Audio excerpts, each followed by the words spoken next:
ঠাকুর, ঠিক আছো তো তুমি?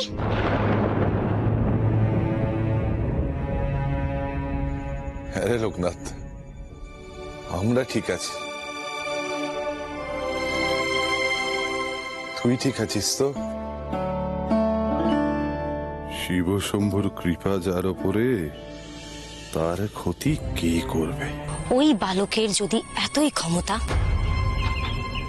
আপনি ওকে বশে আনতে পারবেন তো? খবরদার, পারতেই হবে বৃন্দা। ওই বালককে যে কোনো মূল্যেই আমার বশে আনতেই হবে। অশুভ শক্তি? হ্যাঁ রাম, অশুভ শক্তি। আমি সাধনার জোরে জানতে পেরেছি অশুভ শক্তির নজর পড়েছে এই গ্রামের ওপর, বিশেষ করে লোকনাথের।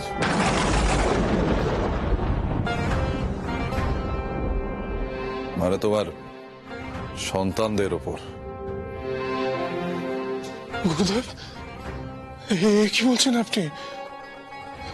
আমার সন্তানরা তো কারো কোনো ক্ষতি করেনি, তাহলে তাদের উপর কেন অশুভ শক্তির প্রভাব পড়বে? তাই তো বলছি রাম, ওদেরকে ওদেরকে একটু সামলে রেখো। হ্যাঁ, একটু দেখে রেখো। গুরুদেব, ও কাল রাত্রে যে গায়ে বাঘ ঢুকলো, এও কি অশুভ শক্তির প্রভাব? হ্যাঁ রাম, বিশ্বের বিয়েটা নিয়ে আমি বড় চিন্তায় রয়েছি রাম। ওকে একটু চোখে চোখে রেখো। কেন গুরুদেব?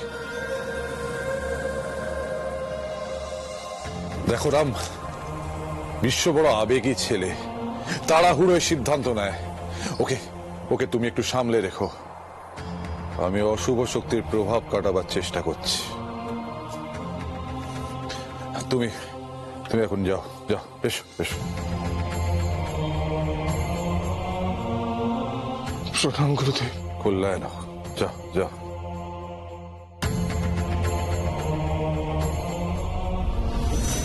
জানো দিদি, কাল বাঘ আমাকে ছুতেও পারেনি, আমাকে দেখেই পালিয়ে গেছিল। কিন্তু কিন্তু আবার যদি আসে, শুনেছি একবার রক্তের স্বাদ পেয়ে গেলে নাকি বাঘ খুব ভয়ঙ্কর হয়ে ওঠে। হ্যাঁ, বলছিলাম একটু সাবধানে থাকবেন। যখন তখন বাড়ি থেকে না বেরোনোই ভালো, বলা তো যায় না যদি বাঘ আবার আসে। বাঘ আমাদের কিচ্ছু করতে পারবে না, আমরা বাঘের দেশেরই মানুষ। বাবা, অনেকে একটু সাবধানে থাকতে বলবেন, যদি বাঘ ধরে নিয়ে যায়। মুখ পুড়ে তুই থাম, ওনার যদি কিছু হয় তোর তো কপাল পুড়বে রে। হ্যাঁ বাবা, ওর কথা কিছু মনে করো না, মেয়েটা আমার খ্যাপা, মুখে কোনো আগল নেই।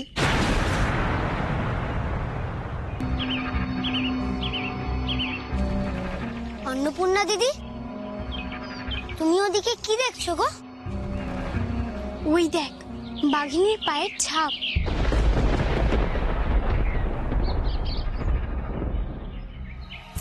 বাঘিনী মানে মেয়ে বাঘ? বলি সবাই মিলে তাড়াতাড়ি চলো, কখন কোনখান থেকে বাঘ বেরিয়ে পড়ে তার নেই ঠিক। তুমি শুধু শুধু ভয় পাচ্ছ মা, বাঘিনীরা চলে গেছে অনেকক্ষণ হয়ে গেছে। দেখো না, পায়ের ছাপের উপর কিরকম ধুলো জমেছে।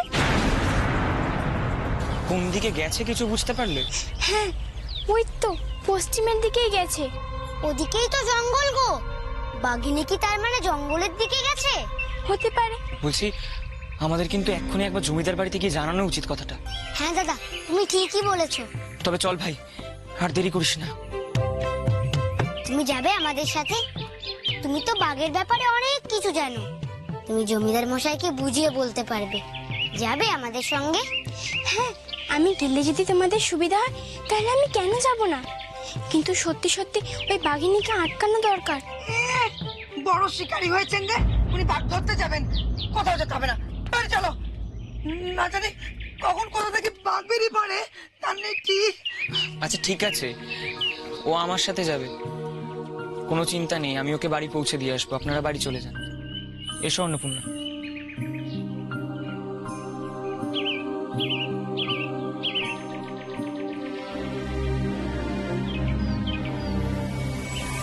আমি একটা জিনিস ভেবে দেখেছি, আমার পাইকরা সারা রাত গায়ে পাহারা দেবে। আসলে আসলে আমরা খুব ভয় ভয় আছি জমিদার মশাই। হ্যাঁ, ভয় রাতে ঘরের বাইরে একবারে বেরোতে পারছি না। আর কাল রাতে মতো আবার যদি বাঘ চলে আসে, আর তাছাড়া বাঘ তো আর সবসময় খালি হাতে ফিরে যাবে না। অকারণে তোমরা কেউ ভয় পেও না। আমি তোমাদের সবাইকে তো বললাম,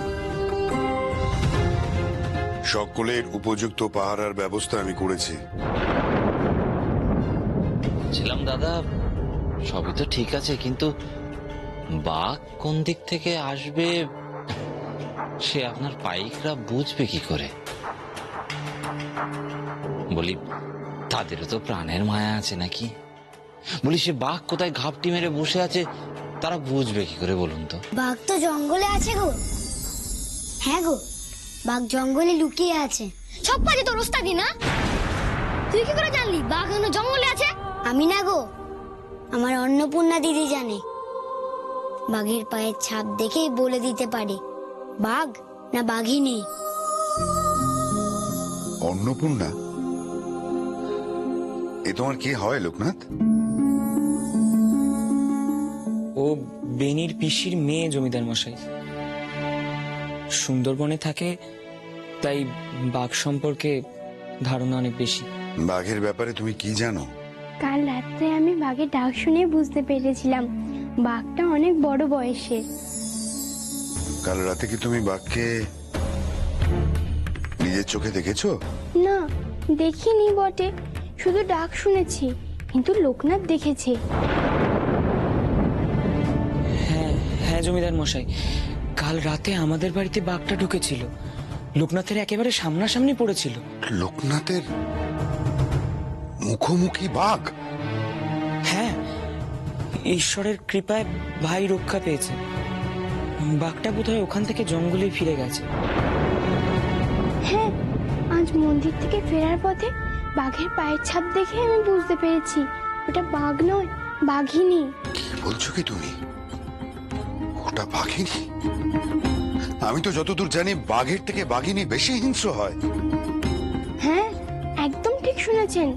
বুঝেছি, জঙ্গল থেকে বাঘ যেন লোকালয়ে না ঢুকে পড়তে পারে সেই ব্যবস্থাই আমাকে করতে হবে। আপনারা এবার যে যার বাড়িতে যান, আমি দেখছি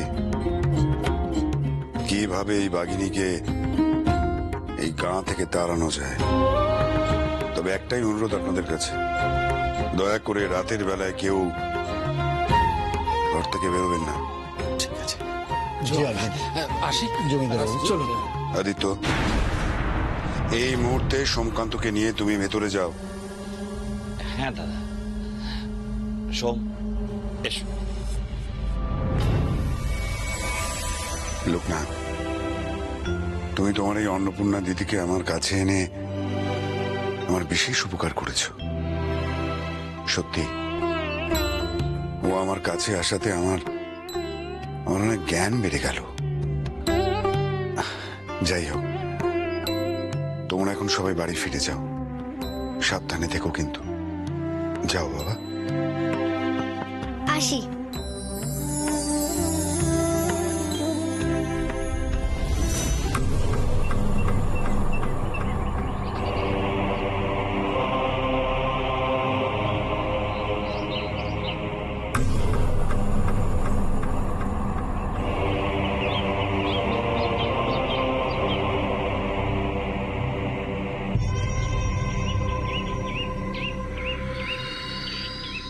ওই তো,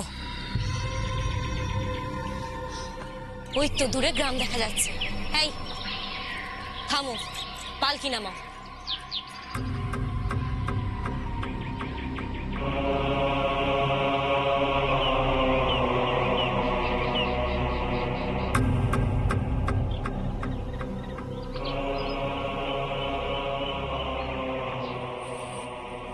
ওইটাই সেই গ্রাম তো মা? এই আপনার শিকারের জায়গা। এই গ্রামের কথাই আপনি বলেছিলেন, তাই তো? গণনা তো তাই বলছে রে বৃন্দা। এই গায়েই সে থাকে, তার জন্যই তো আমার এখানে আসা। গা তো খুঁজে পেলেন, এরপর এরপর কি করতে হবে মা? এখানে থাকার একটা ব্যবস্থা করতে হবে। তুই ভাব আমরা কিভাবে এখানকার লোকেদেরকে বশ করতে পারি,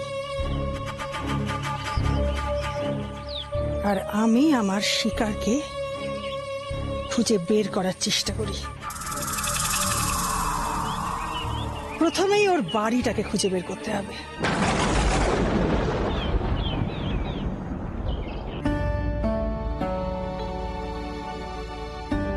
দায়িত্ব নেব বলে তো আর পিছিয়ে আসতে পারি না কমলা। কথা যখন একবার দিয়েছি তখন তো সেই কথা আমাদের রাখতে হবে গো।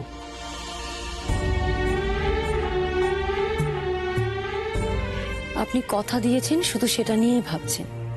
এদিকে যে এত ঘটনা ঘটে গেল সেদিকটা একবার লক্ষ্য করেছেন?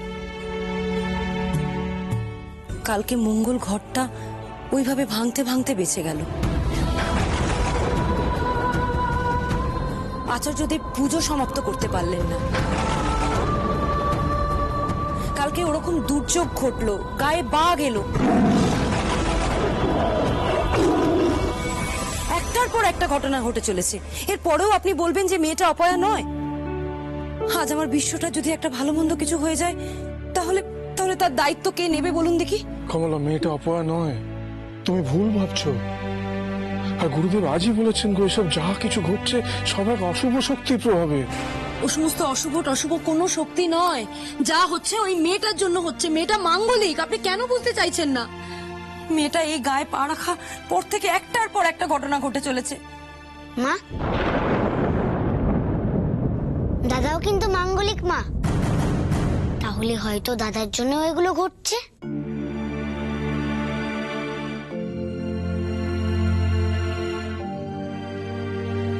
তোর এত বড় সাহস লোকনাথ, তুই নিজের দাদাকে এইভাবে অপমান করছিস? না মা,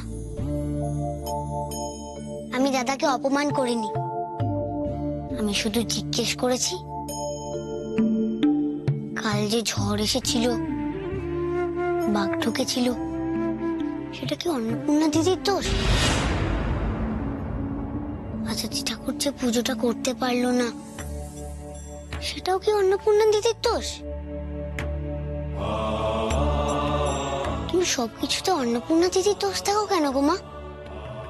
মাঙ্গলিক বলে, দাদাও তো মাঙ্গলিক, তাহলে তো দাদারও একই দোষ হওয়া উচিত, তাই না মা? দেখলেন দেখলেন আপনার ছোট ছেলের সাহস কিরকম মুখে মুখে তর্ক করছে?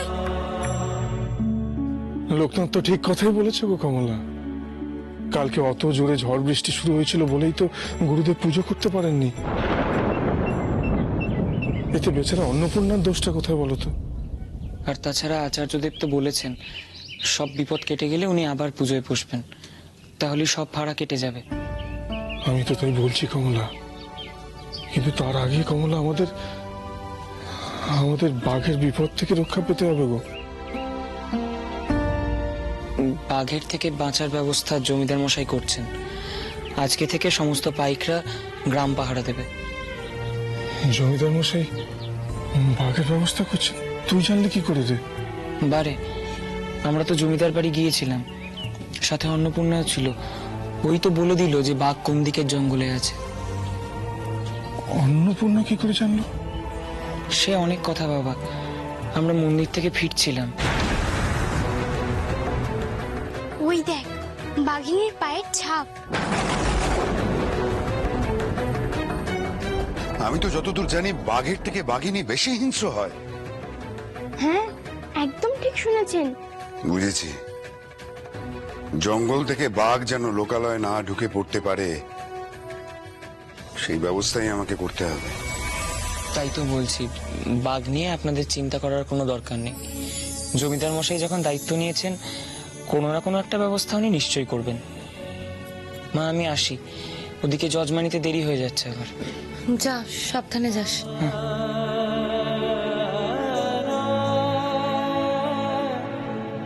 দুঃখা দুঃখা।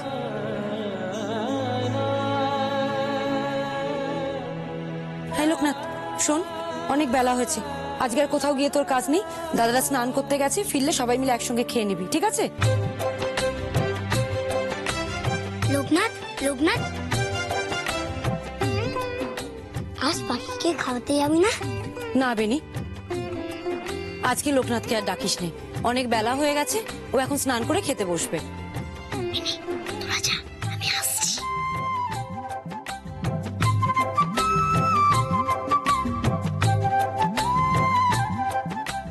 মা, যাই না গো, এক্ষুনি চলে আসবো।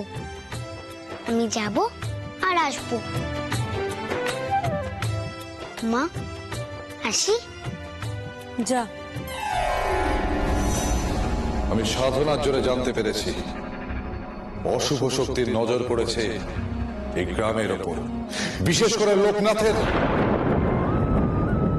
গুরুদেব বারণ করেছিলেন বটে, ওদের একটু চোখে চোখে রাখতে বলেছিলেন। তা সত্ত্বেও লোকনাথ এভাবে পাখিদের খাওয়াতে জঙ্গলে, কি জানি ঠিক হলো কিনা।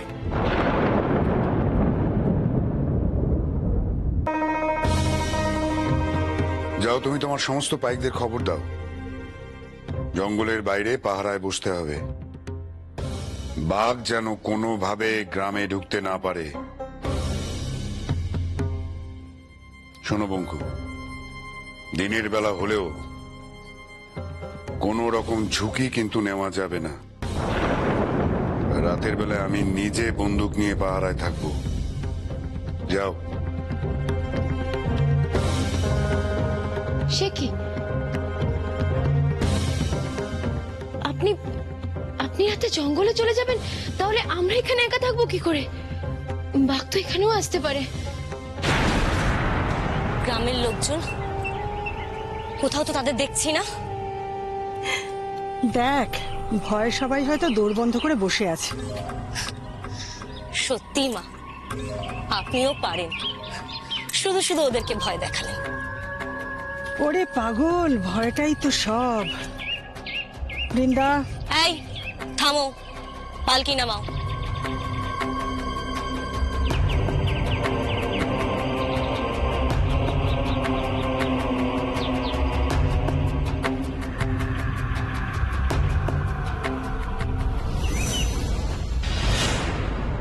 সোমকান্ত, তুমি তুমি বন্দুকটা হাতে নিয়েছো কেন? ওটা বাচ্চাদের খেলনা নয়। দাও, দাও বলছি আমাকে বন্দুক। দাও, এটা এটা বাচ্চাদের খেলার জিনিস নয়। আমি যে বন্দুকটা নিয়েছিলাম বাঘ মারার জন্যে, আমি যে দক্ষিণ রায় হব। ও মা, দেখো ছেলের কাণ্ড। সেই রক্ত কি তোর শরীরে আছে রে? তোর যে এটা মামা বাড়ি। পিসিমা, এ তুমি কি বলছো?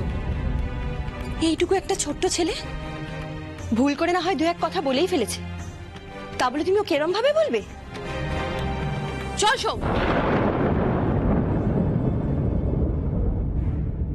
আমি বুঝি না বাপু, কথায় কথায় যে কেন এত রাগ হয়ে যায় মাধুর। থাক না বেশি, দয়া করে আর কথা বাড়িও না। এমনি চিন্তায় চিন্তায় আমার পাগল হওয়ার জোগাড়। গত 30-35 বছর ধরে শুধু এই গায়ে কেন, আশেপাশেরও কোনো গা থেকে বাঘ বেরোনোর খবর আমি কখনো শুনিনি। তবে কাল কেন হঠাৎ বাঘ এলো,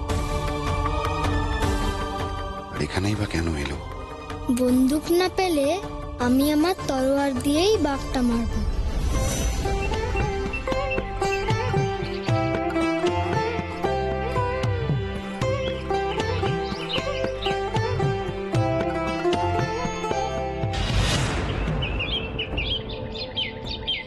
লোকনাথ, বাঘের পায়ের ছাপ।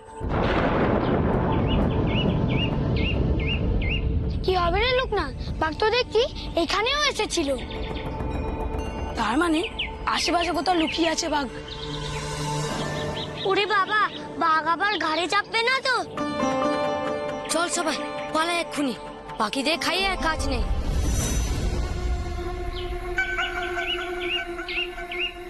ভয় না দেখালে এই সমাজে কেউ কাউকে ভক্তি করে না। গ্রামের লোকের মানুষের মনে ভয় ঢুকিয়ে দিচ্ছি, খুব ভয়, ভীষণ ভয়।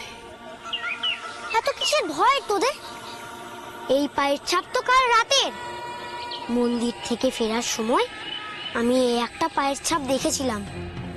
বাঘ তো পশ্চিমে জঙ্গলের দিকে চলে গেছে। আর তাছাড়া জমিদার মশাইয়ের পাইকরা তো আজ থেকে গায়ে পাহারা দেবে। বাঘ ঢুকতে কি সাহস পাবে? তাহলে বাঘ আর এদিকে আসবে না বলছিস? তুই ঠিক বলছিস তো লোকনাথ? হ্যাঁ রে বেনি, আমি ঠিক বলছি। তুই না সত্যি একটা ভিতুর ডিম। শিব ঠাকুরের নাম কর, দেখবি সব ভয় চলে যাবে।